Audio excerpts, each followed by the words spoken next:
Agora sim. Meu nome é Flora Bittencourt, eu sou empreendedora social e há 10 anos eu venho trilhando uma jornada de criação de projetos, de colaboração, de parceria, de novas iniciativas de impacto social. E eu resolvi contar um pouco dessa minha trajetória e dessa minha formação para vocês entenderem como não existe uma linha reta para empreender, não existe uma escada clara, né, um crescer dessa carreira claro para que a gente inicie e comece a trabalhar com os ODS e comece a trabalhar com o impacto social. Eu sou formada em dança pela Unicamp. E talvez quando eu me inscrevi e passei na faculdade, eu nunca imaginei que eu ia estar nem na Campus Party, nem empreendendo com 5 empresas ao mesmo tempo. Mas essa jornada tem muito a ver com o que a mesa anterior estava dizendo também. Empreender é falar também, e falar de impacto social é falar de gente. E na faculdade de dança, o que a gente mais aprende é se conectar com gente, é se conectar com o corpo, é se autoconhecer, é desenvolver habilidades de conexão com o outro, com o mundo e com nós mesmos a partir da sensibilidade. Então eu gosto de falar da revolução da sensibilidade, da revolução que é olhar nos olhos, abraçar. E essa tecnologia ancestral que cada dia mais a gente tem que resgatar para a atualidade e para as transformações que a gente espera. Então, nessa jornada, depois de me formar na faculdade de dança, eu abri uma ONG, que é o Instituto Movimentarte, que existe até hoje. E a gente tem aqui em São Paulo uma casa de cultura que oferece aulas de dança, teatro, música para pessoas com e sem deficiência, focado bastante na metodologia do desenvolvimento da pessoa com síndrome de Down. E nesse processo foi sempre de muito aprendizado. Como se conectar com o diferente, como trabalhar a empatia e o que é essa empatia que parece até uma utopia ou uma não realidade, porque eu não consigo me colocar no lugar do outro, mas eu consigo caminhar com gentileza e generosidade, entendendo os contextos à minha volta e abrindo a minha experiência e o meu corpo para esse sentir e para essa troca. Depois disso, eu fui acelerada pela Red Bull Amapico como empreendedora social e fui convidada para levar essa metodologia de corpo e autoconhecimento para empreendedores sociais. E aí foi quando eu fiz meu MBA, que eu viajei por 5 países, África do Sul, Estados Unidos, Inglaterra, Áustria, Brasil, Chile, levando o Body Journey, que foi uma metodologia que eu desenvolvi, que é a jornada do corpo. E a jornada do corpo é um processo de autoconhecimento, onde a gente vai trabalhar temas como colaboração, que depois eu vou contar um pouco mais para vocês, mas também a gente vai trabalhar com dança, aquilo que eu me formei lá alguns anos antes, com trabalho de contato e improvisação, de conexão, para entender no corpo o que é colaboração, o que é liderança nos dias de hoje, o que é essa nova liderança, o que é esse feminino que a gente tem que aflorar para se conectar mais com o outro e com o mundo, e com a natureza e com a nossa própria natureza. Depois entrou a pandemia e o corpo foi trancafiado, o meu inclusive. E eu parei de fazer coisas com o corpo e mergulhei na minha mente e nesses processos de aprendizado, porque nessas viagens eu fazia 10 dias de imersão com os empreendedores sociais. E nesses 10 dias, 1 hora por dia era a minha atividade. As outras 7 horas eu fazia a capacitação junto com os empreendedores. Então, eu brinco que foi o meu MBA porque eu estudei modelo de negócio, comunicação e várias outras habilidades do empreendedor, por mais de 70 dias imersa com empreendedores do mundo inteiro. Então, encontros como esse, onde a gente se encontra, onde a gente escuta, onde a gente troca, onde a gente se conecta, entre humanos são, sem dúvida, os maiores espaços de aprendizado. E eu ia ficar 1 minuto nesse slide, já estou a 10, alguém me ajuda com esse tempo. E aí eu abri, na pandemia, a Impact Beyond, que é uma consultoria ESG, e em 2 anos a gente já fechou mais de 26 clientes. Eu trouxe para o Brasil 2 plataformas, que é o Social Lab, que é uma plataforma de inovação aberta, o FIS, que é o Festival Internacional de Inovação Social, e junto com isso eu ainda resolvi não parar de fazer as minhas ações voluntárias. Então eu também liderei o Fome de Ação, que é uma campanha contra a fome, que a gente arrecadou R$1,5 milhão e distribuiu em mais de... Em comunidades indígenas, ribeirinhas e quilombolas que não estavam tendo acesso às doações no Brasil.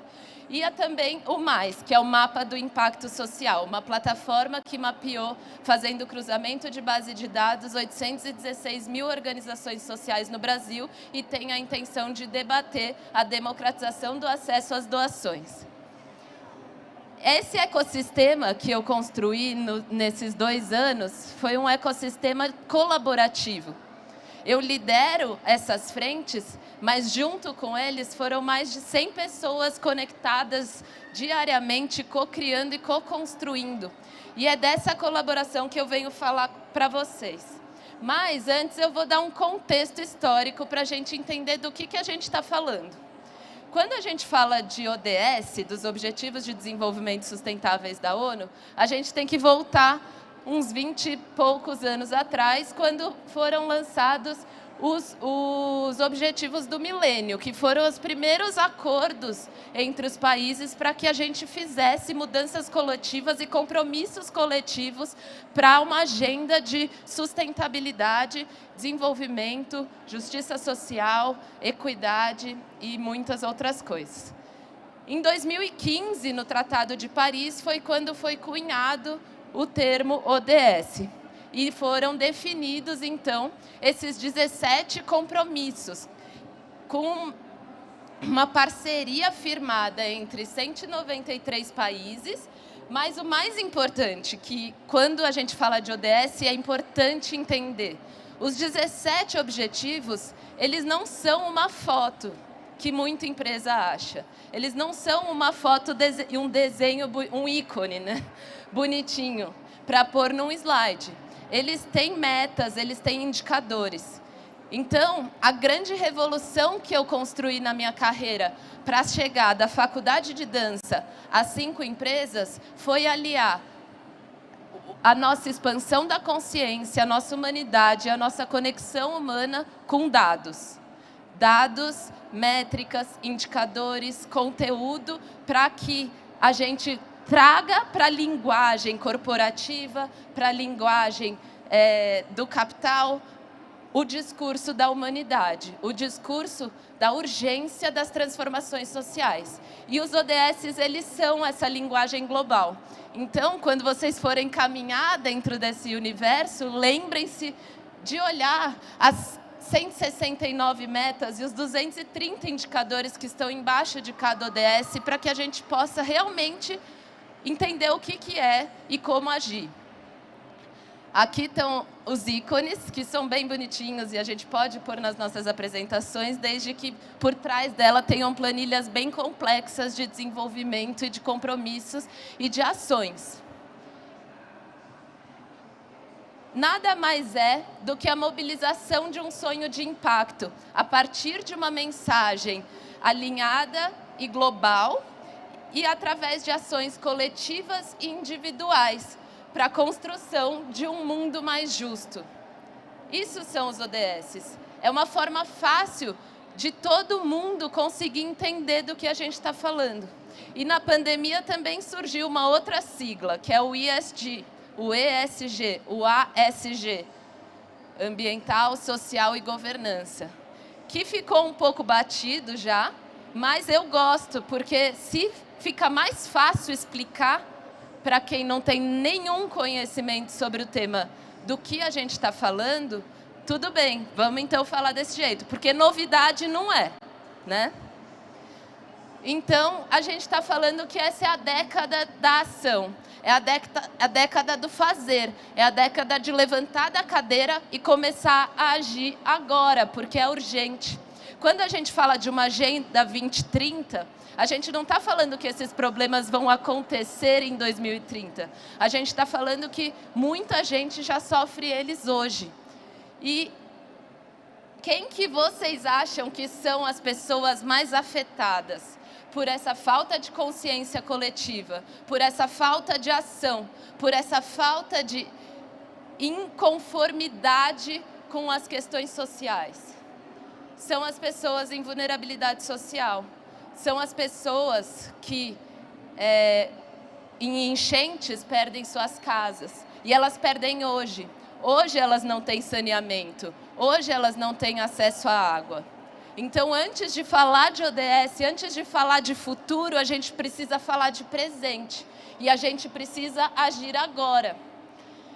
Porque só entendendo e se sensibilizando, e eu fico arrepiada, porque isso toca na minha profundeza, na minha humanidade, para que eu acorde todos os dias acreditando nos projetos e nas ações e nas colaborações que eu posso fazer.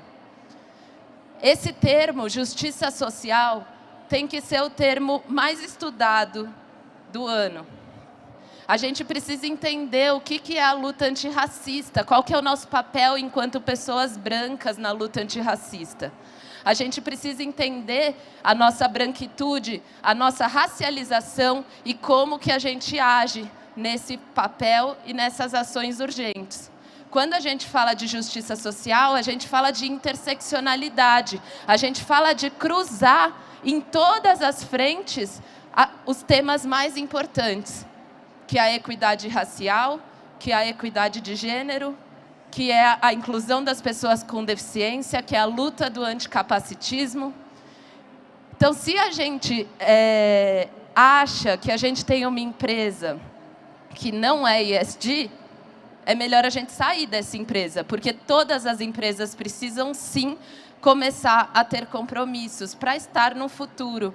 E eu não estou falando isso da boca para fora, eu estou falando isso a partir de muitos estudos, tanto de comportamento de consumidor até de mudanças climáticas.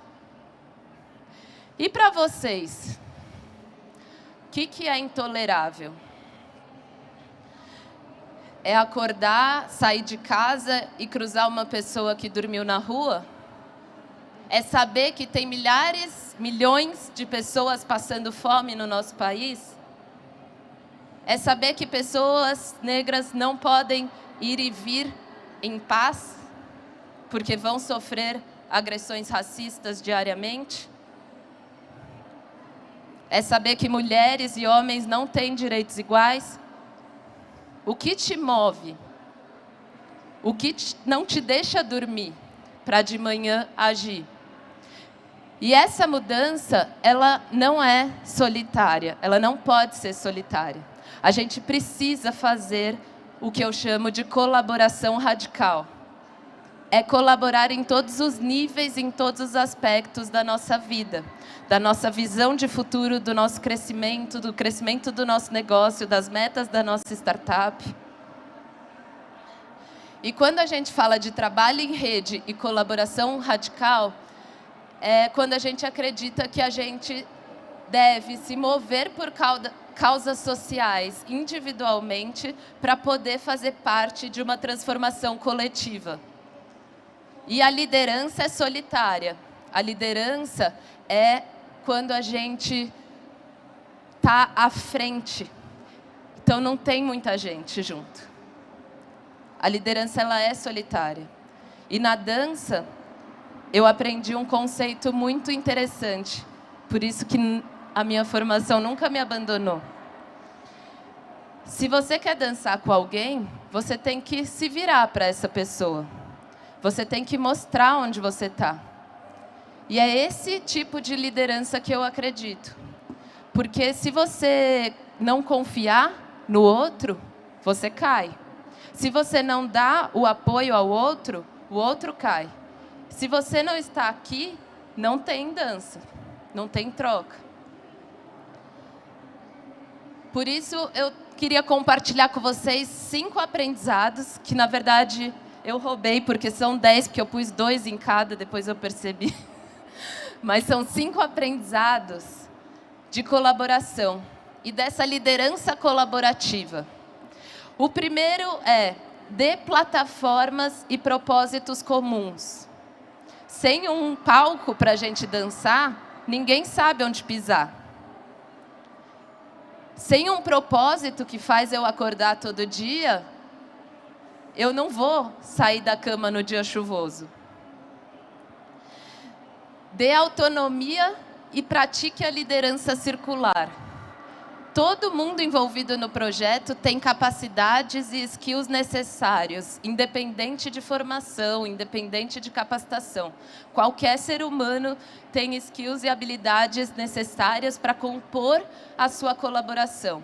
E na liderança solitária que eu falei, a gente acha, enquanto empreendedor, que correr sozinho é mais rápido. Dá um super trabalho parar e ensinar as pessoas a fazerem junto com a gente. É muito mais fácil sentar e responder os 50 e-mails que estão atrasados do que explicar para alguém como responder o e-mail para ele responder o e-mail. Só que no dia seguinte você vai ter que responder sozinho de novo. Se você gastar e dar uns passos atrás nesse momento, no dia seguinte, você talvez não precise responder alguns dos e-mails, porque vai ter mais gente do seu lado dando as mãos. Essa autonomia, ela é muito importante e ela leva tempo para ser construída.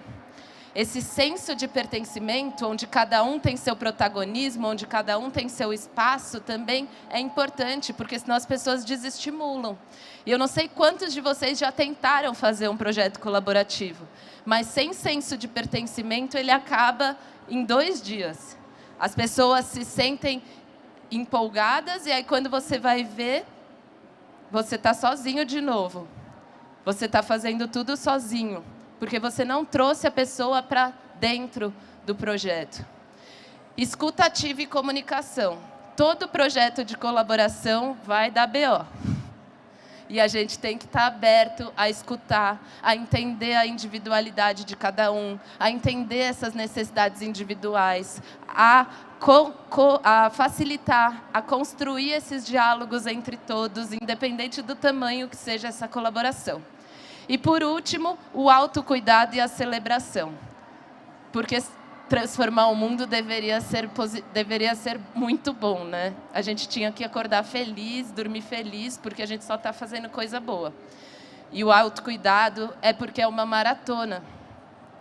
O empreendedor é um atleta, e se ele não praticar esse centro, esse respiro, a gente vai ser atropelado, porque as questões sociais são muito duras. E não existe um planeta B. É nesse e é agora que a gente tem que agir, para realmente construir esse mundo melhor. E para tangibilizar um pouco, eu vou passar por 3 projetos que eu liderei esse ano, para contar também como que é depois que você não dormiu várias noites. A campanha Fome de Ação foi um grande marco na minha vida, porque eu falei, como empreendedora social, eu não posso me cegar e me calar para a questão da fome no país. Eu preciso agir. Não é porque não é minha causa, sabe? Como no Impacto a gente fala, minha causa é a inclusão da pessoa com deficiência. Então, as pessoas estão passando fome e eu não ligo. Não pode ser assim. A gente tem que entender o que é emergencial, o que é hoje. E aí, a campanha Fome de Ação, eu comecei, então, vou mobilizar a minha rede. E eu passei 3 meses tentando captar recurso com a minha rede para entregar esse projeto. E eu consegui R$30 mil com a minha rede. Falei, tá bom, vou distribuir algumas cestas básicas. Mas depois eu falei, não é suficiente. Por que que todos os meus clientes, e a Impact Beyond atualmente atende Google, HP, Ambev, grandes clientes que estão fazendo, Mercado Livre, que estão fazendo grandes doações. Por que eu falo com os meus clientes e eles falam, não, já doei para a organização tal, já doei. Eu falei, mas tem gente passando fome, como que a gente vai resolver esse já doei? E aí eu percebi que eu podia transformar a minha comunicação. Porque eu estava recebendo uma enxurrada de pedidos de doação quando eu comecei a mobilizar a rede de distribuição. A conta não está fechando. E aí eu transformei essa narrativa e eu falei, voltei em todos os clientes. Eu estou construindo uma campanha que vai dar acesso às pessoas que não estão recebendo doações das grandes campanhas nacionais. E eu mapeei em todos os estados brasileiros, comunidades ribeirinhas distantes, comunidades indígenas que demorava 3 dias de barco para a cesta básica chegar. E a gente conseguiu, em 6 meses, R$1,5 milhão de reais. É sobre não desistir, é sobre comunicação, é sobre engajamento, é sobre propósito comum. E aí, isso me incomodou muito, porque eu falei, gente, não é possível que o 90% do recurso doado no Brasil vai ficar na mão de 5 organizações sociais que a gente sabe quem são. A gente precisa descentralizar esse acesso, porque quando eu fiz a minha rede de distribuição das marmitas, das cestas básicas, eu fiz através de organizações sociais. Então, organizações sociais do Piauí, do Tocantins, de Manaus, que não tinham recebido R$1. E são estruturadas, e têm planejamento, e têm gestão financeira, e conseguem toda a documentação necessária, e conseguem passar numa due diligence. Por que eles não estão recebendo esse recurso? Porque existem crenças limitantes, que acham que pequenas organizações não têm qualidade para fazer gestão financeira, que acham que existem muitos fundadores mal intencionados. Então, a gente lançou o MAIS, que é o Mapa do Impacto Social. Vocês podem entrar, mapadoimpacto.social, e mapeamos 816 mil organizações sociais no Brasil, que é esse o número. E esse número também que 90% não tem nenhum recurso para fazer suas ações acontecerem. E, por último, o FIS, o Festival Internacional de Inovação Social, que é um festival que existe há mais de 10 anos na América Latina, e que, ao chegar em São Paulo, a gente construiu essa perspectiva de que o FIS constrói presentes sustentáveis para celebrar um futuro inspirador. Presentes sustentáveis porque a gente quer um evento inclusivo, a gente quer um evento que chame para ação, a gente quer um evento que chame hoje as pessoas e que faça colaboração. E eu passei 3 meses fazendo 10 horas de reunião por dia para engajar mais de 100 parceiros e construir mais de 50 horas de conteúdo em um dia de festival, trabalhando todas essas temáticas e algumas outras. O festival aconteceu em outubro, no Parque Ibirapuera. Ano que vem vai ter mais, vai ter em Manaus também. E eu quero muito que vocês vejam a energia desse festival. E eu termino minha fala com essa energia. Porque celebrar o mundo tem que ser... Transformar o mundo tem que ser inspirador. E tem que ser dançado. E tem que ser humano. E tem que ser em rede, em conexão, em colaboração. Vamos ver se a tecnologia vai ajudar. Alguns dos números do festival. Mais de 1.300 organizações colaborando radicalmente pelo mundo.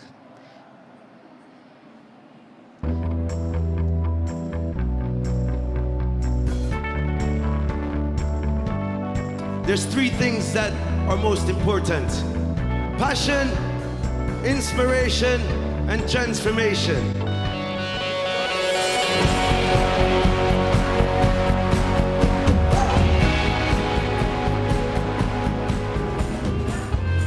Encontrar oportunidades para solucionar problemas.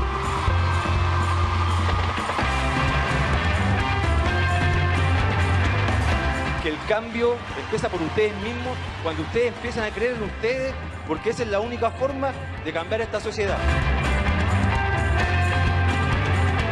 I know that today all of you here are not here just because you like music, but you're here so that you know what to do for this world to make it better.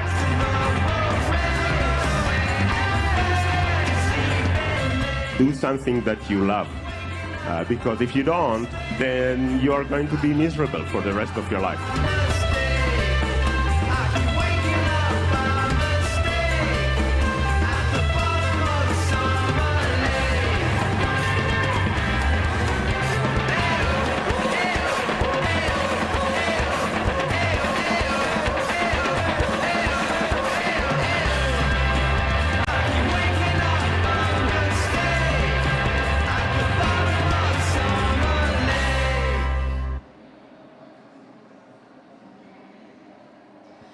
Oh, mas eu não vou conseguir acabar, só mais um minuto, tá?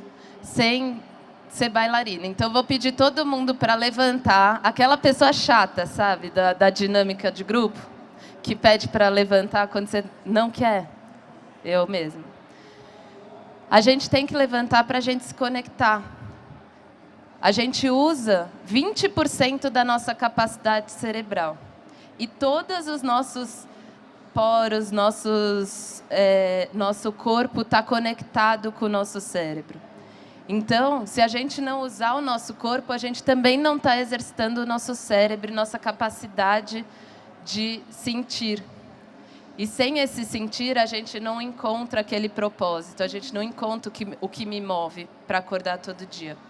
Então, eu vou deixar o microfone e vou fazer uma dinâmica rapidinho.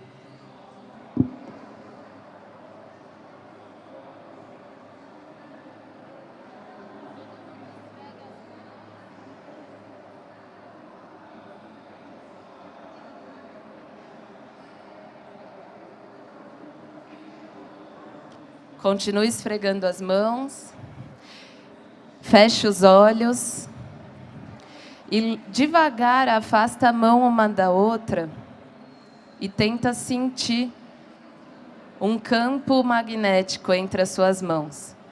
Deixa retinho assim, ó, uma com a outra e mexe assim, ó, para cima e para baixo, para frente e para trás. Começa a sentir se você percebe essa energia entre as suas mãos. Isso é uma prova de que a gente pode produzir a energia que a gente precisa. Então, leva essa energia para o seu rosto, deixa próximo do seu rosto.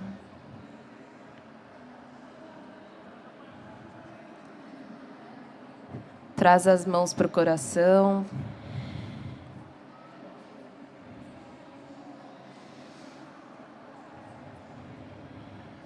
Inspira 3 vezes e solta o ar com força. Inspira. Inspira. Última vez. Inspira, segura, segura, segura. E abre o olho e olha para alguém do seu lado.